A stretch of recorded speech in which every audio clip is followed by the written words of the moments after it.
So back in the old days, you never really found a blacksmith shop that had one or two hammers. Any blacksmith shop would have tools out the wazoo. There would be racks and racks and racks of oddball things, all designed for a very particular purpose, most of which we have no clue about today. Now, if you're a beginner blacksmith and you want to understand exactly how that happens, well, let's start here. Let's go over here. Let's say one day you want to make, let's say, a cool leaf. Check that out. There's a cool leaf. And now the issue is here, we want to do some cool things. Like one thing, we want to be able to make this nice crease right here. So we can do that in a post vise. But if we really want to work this out and get a curve, well, now we've got to stop and we've got to make a new tool. So if we want that curve, we got to make a booty butt tool. And there's the booty butt tool. That tool allows you to get in there and actually curve everything around and make everything nice and neat.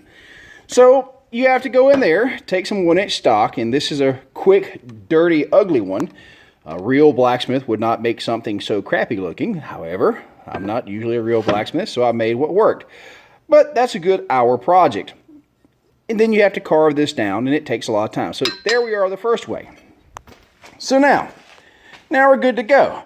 Now we've got that, but hey, I want to add these cool crimps to here. Oh, well, how are we going to do that?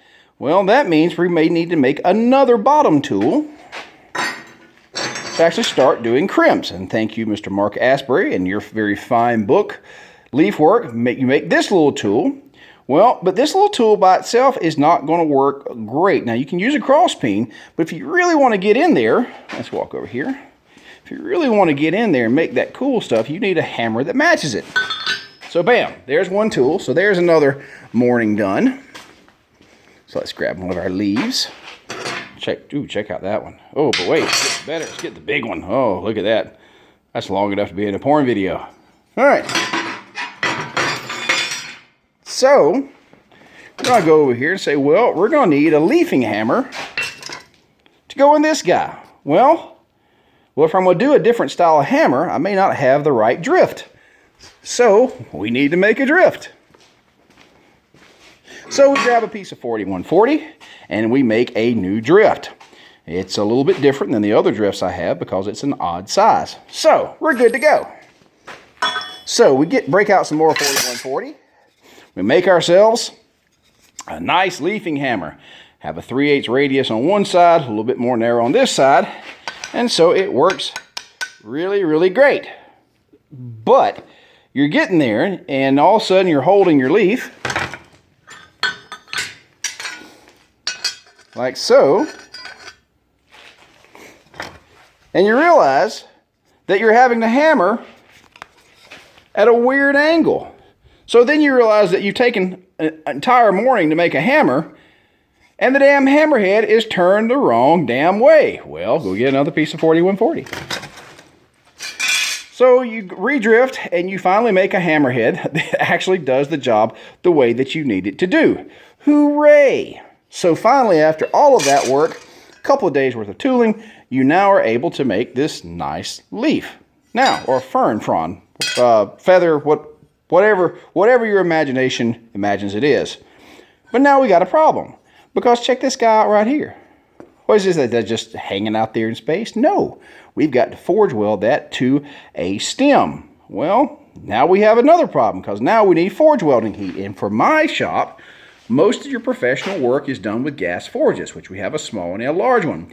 Not really going to work for the work we need to do here with our mild steel. We need a lot of heat. And the other thing is we may need to get it into a larger space than I have in one of my gas forges.